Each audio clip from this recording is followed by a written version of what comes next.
Salam kerahiman. Hari ini pertemuan tentang Bunda Maria ya, berperan dalam kehidupan Suster Faustina yang ke-22. Berdoa kepada Bunda Maria. Kita lihat di nomor 79. Oh Maria, bundaku dan ratuku. Itu ungkapan kata-kata doa yang dipanjatkan oleh Suster Faustina kepada Bunda Maria. Aku mempersembahkan kepadamu jiwa dan raga, hidup dan matiku, dan semua yang akan terjadi sesudah kematianku. Bunda Maria menerima persembahan yang dipersembahkan oleh Suster Faustina. Apa yang dipersembahkan? Hidupnya. Hidup mati ya. Jiwa dan raga dan juga semua yang akan terjadi sesudah kematianku. Ke dalam tanganmu aku menyerahkan semuanya. Sungguh-sungguh berserah pada Bunda Maria.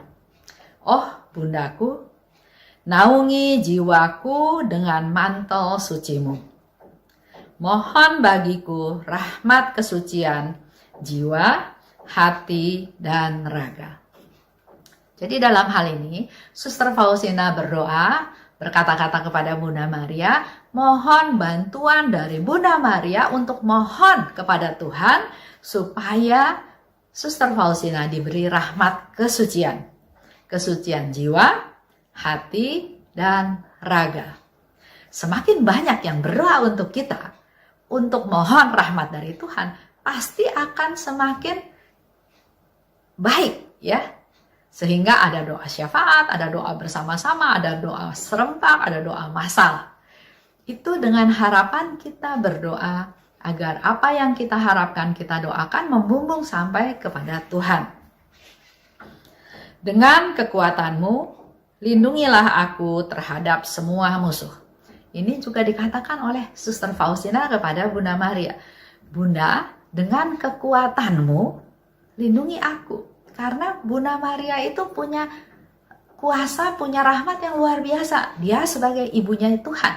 Dia sebagai Ratu Surgawi. Dia sebagai ibu kita semua. Ibunya Yesus. Ibu yang diberikan oleh Yesus kepada kita. Jadi seorang ibu ini punya kuasa yang luar biasa. Sehingga dikatakan dengan kekuatanmu lindungi aku.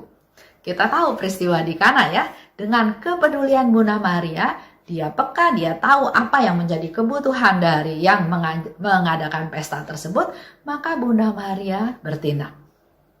Di sini Suster Faustina, dengan kekuatanmu Bunda, lindungi aku.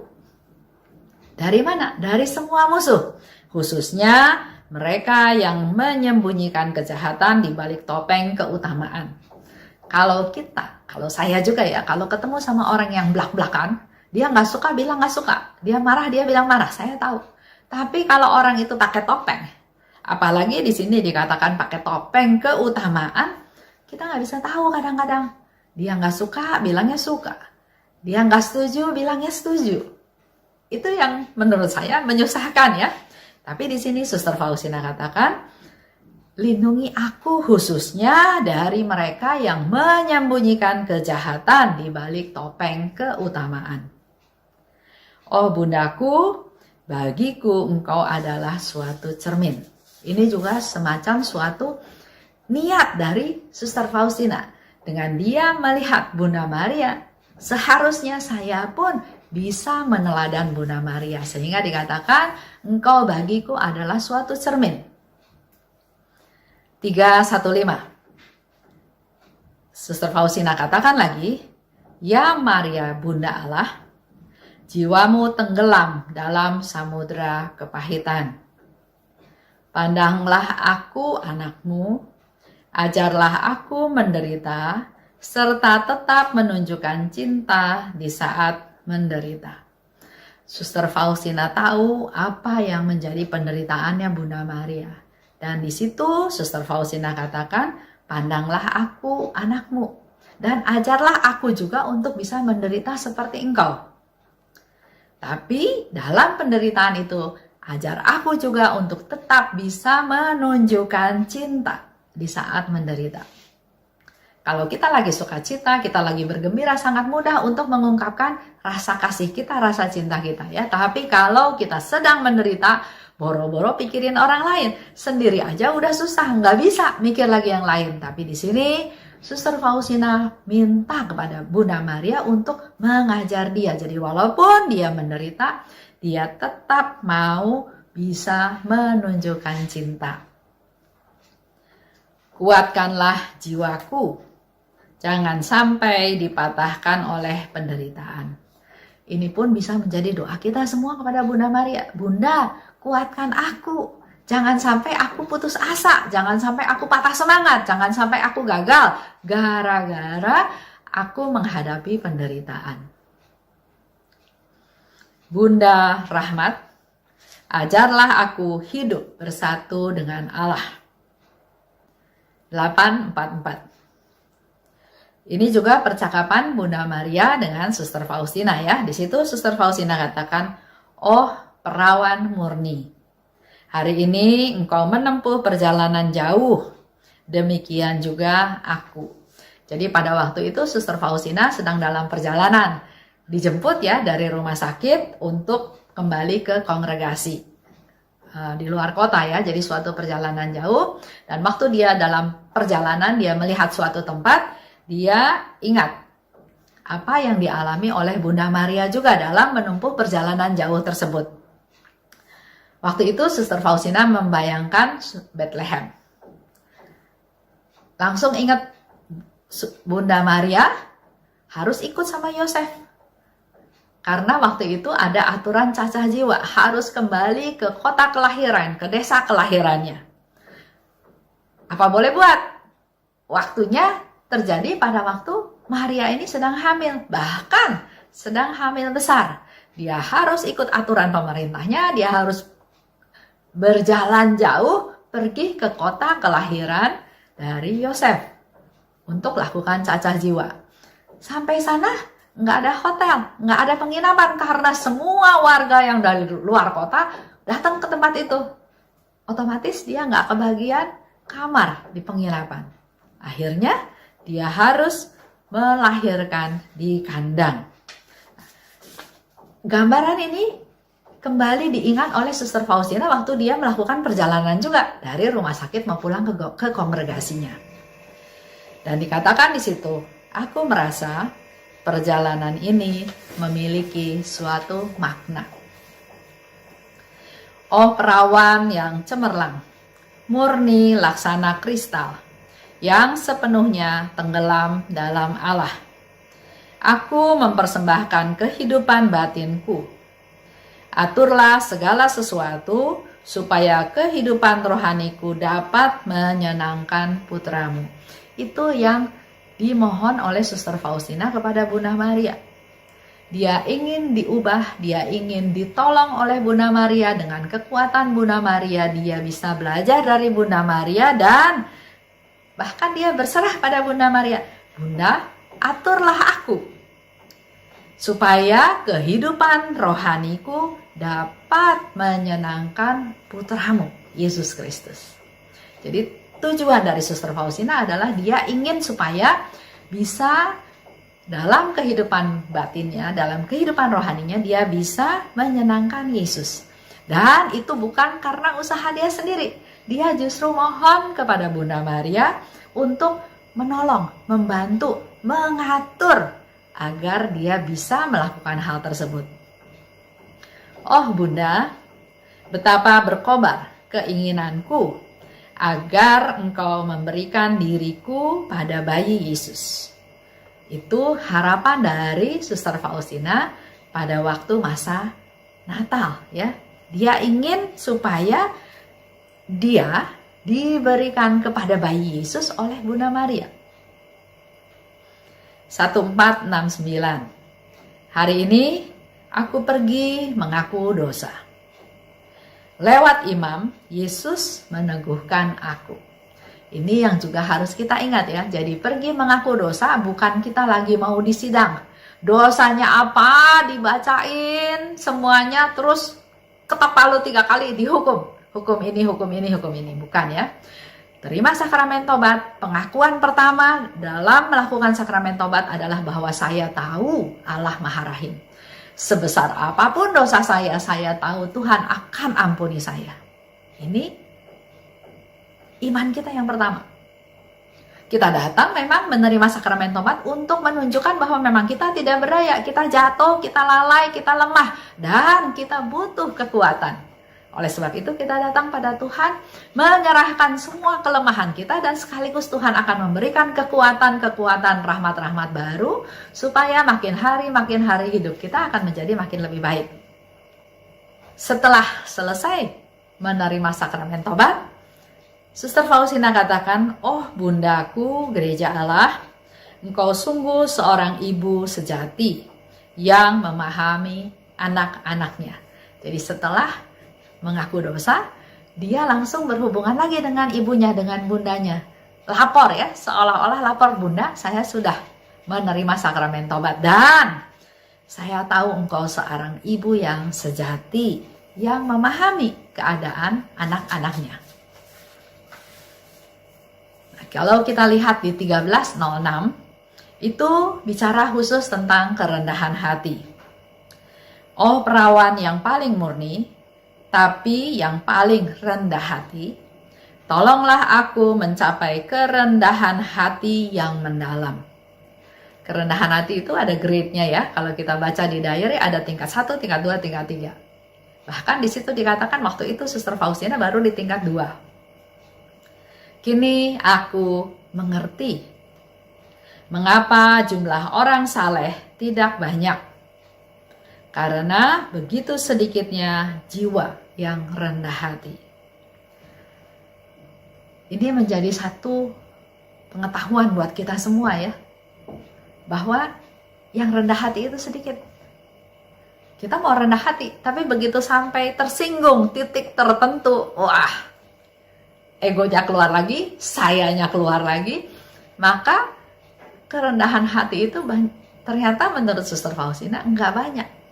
Jadi dia bilang, nggak heran jumlah orang yang saleh nggak banyak karena sedikit orang yang rendah hati. 874. Kita juga bicara tentang kemurnian. "Maria perawan yang tak bernoda, bawalah aku ke bawah perlindunganmu yang istimewa, dan jagalah kemurnian jiwa, hati, dan tubuhku. Engkau model dan bintang pemandu hidupku." Itu juga yang menjadi harapannya Suster Faustina. Bergantung, berserah, belajar dari Bunda Maria sebagai model. Model dari kerendahan hati dan juga dari kemurnian. "Bawalah aku di bawah perlindunganmu yang istimewa supaya menjaga kemurnianku." Jadi sama juga, nggak bisa hanya usaha sendiri. Kita perlu mengandalkan Tuhan, dan kita boleh berdoa kepada Bunda Maria untuk Bunda Maria menolong kita, melindungi kita, memelihara, menjaga supaya kita selalu ada dalam kemurnian, baik dalam hati, dalam jiwa, maupun dalam tubuhku. Nah, kalau bicara tentang penderitaan, ada di 915. "Oh Maria, hari ini suatu pedang mengerikan menembus jiwamu. Selain Allah, tidak ada yang tahu penderitaanmu." Kita semua tahu ya, ada 7 pedang yang menembus hatinya Bunda Maria. Seperti yang kita tahu, ada 7 duka Bunda Maria, dan nggak ada yang bisa tahu kecuali Allah yang tahu penderitaan Bunda Maria. Pernah ya ada seorang ibu sharing sama saya. Dia punya anak laki, anaknya umur 20-an, mengalami suatu kecelakaan yang hebat, sampai anaknya itu ya luka menjadi koma, nggak sadar, dengan badannya yang hancur ya. Dan dokter itu juga katakan bahwa anak ini nggak mungkin bisa selamat. Sekarang pun dia napas dibantu dengan alat napas. Dan seandainya hidup pun anak ini akan menjadi orang yang lumpuh, ya sangat lumpuh ya, seperti tanaman aja gitu, lumpuh, nggak bisa bergerak, nggak bisa apa gitu ya. Nah, jadi dokternya meminta kerelaan daripada si ibu untuk bisa melepaskan anaknya pergi. Karena menurut dokter memang tidak ada harapan, dia napas pun udah dengan alat ya, mesin. Nah di situ dia sharing, dia kasih tahu ke saya bahwa di situ saya baru bisa merasakan betapa menderitanya Bunda Maria. Melihat Yesus, anaknya yang gak berdosa, gak bersalah, disiksa, dihajar, diludahi, ditikam, dicambuk, ditendang, didorong dengan luka parah. Kepalanya dimahkotai duri. Dia di situ baru bisa merasakan, waduh luar biasa kesedihan Bunda Maria melihat anaknya seperti itu. Setelah dia juga mengalami hal yang sama, harus kehilangan anaknya yang masih muda, yang energik, yang masa depannya masih sangat terbuka lebar, yang baik, yang banyak teman nih, yang disayang sama Tuhan, tapi dia harus bisa melepaskan itu. Jadi begitu sedih, begitu susahnya. Dan melalui pengalaman itu dia katakan, saya bisa jauh lebih mengerti apa yang menjadi penderitaan Bunda Maria. Nah, di sini Suster Faustina katakan, itu baru bayangan seorang ibu ya, tapi penderitaan yang betul-betul dialami oleh Bunda Maria hanya Tuhan yang tahu. Seperti apa penderitaannya? Jiwamu tidak hancur. Jiwamu berani sebab ia bersama Yesus. Bunda yang manis, satukan jiwaku dengan Yesus. Sebab hanya dengan demikian aku mampu bertahan dalam cobaan dan kesusahan. Kalau kita semua tanggung sendiri, pasti kita sudah putus asa, sudah berhenti di tengah jalan. Dengan segala macam tantangan hidup, perjuangan hidup, kegagalan, dan permasalahan yang kita hadapi, Suster Faustina katakan, satukan jiwaku dengan Yesus. Sebab hanya dengan demikian aku mampu bertahan. Aku masih punya pegangan. Yesus, Engkau andalanku. Yesus, Engkau penyelamatku. Yesus, Engkau penghiburku. Yesus, Engkau kekuatanku. Yesus, aku hanya mengandalkan Engkau. Selama aku masih punya Engkau, aku masih kuat. Aku masih bisa bertahan dalam cobaan dan kesusahan. Dan hanya dalam kesatuan dengan Yesus, kurban kecilku akan menyenangkan Allah. Jadi apapun yang dialami oleh Suster Faustina dipersembahkan sebagai kurban. Dan dia katakan, kurban kecilku ini kalau disatukan dengan Yesus maka akan menyenangkan Allah. Bunda yang sangat manis, teruslah mengajar aku tentang kehidupan batin. Semoga pedang penderitaan tidak pernah menghancurkan aku. Bunda Maria mengalami 7 dukanya, duka cita Maria, dan Faustina pun mengalami hal-hal yang sama. Dia mengalami penderitaan demi penderitaan. Tapi dia tetap berharap supaya pedang penderitaan tidak pernah bisa menghancurkan aku. Oh perawan yang murni, curahkanlah keberanian dalam hatiku dan jagalah aku. Kita berdoa, kita mohon pada Bunda Maria. Sebagai ibu yang diberikan oleh Yesus kepada kita boleh aja minta pada Bunda Maria. Seperti sikap kita juga kepada ibu kita masing-masing ya. Bu atau Mama, doain saya. Saya mau ujian. Saya mau melakukan langkah yang besar. Saya punya rencana ini. Saya sedang sakit. Berdoa, minta kepada ibu kita, kepada mama, kepada ibu, kepada mami untuk doain saya anakmu. Dalam hal ini kita juga bisa minta kepada Bunda Maria. Curahkanlah keberanian ke dalam hatiku. Kita minta keberanian. Karena kalau kita lihat kehidupan dari Bunda Maria, dia juga seorang gadis yang berani. aku ini hamba Tuhan, terjadilah padaku. Padahal dia secara pikiran, secara manusia dia bisa membayangkan, apa ya jadinya? Saya masih muda, saya tidak melakukan apa-apa, tiba-tiba saya hamil. Padahal hukumnya di sana adalah dirajam sampai mati. Bagaimana orang memandang saya tiba-tiba hamil? Saya kan pasti malu. Apakah orang nanti menuduh saya berbuat yang tidak senonoh, dan seterusnya. Ada kekhawatiran, ada ketakutan. Tapi dia katakan, aku ini hamba Tuhan. Terjadilah padaku menurut kehendak-Mu. Itu suatu contoh keberanian yang besar. Berani mengambil tindakan, berani mengambil sesuatu, dan menanggung segala konsekuensinya. Oleh sebab itu, kita juga bisa terus belajar dari Bunda Maria. Enggak banyak ngomong, dengan sikapnya yang lemah lembut, dengan sikapnya yang peduli, tapi kalau kita pelajari kehidupannya, apa yang dialaminya, apa yang dilakukannya, menunjukkan satu keberanian yang luar biasa. Terjadilah padaku menurut kehendak-Mu. Itu aja untuk hari ini. Salam kerahiman.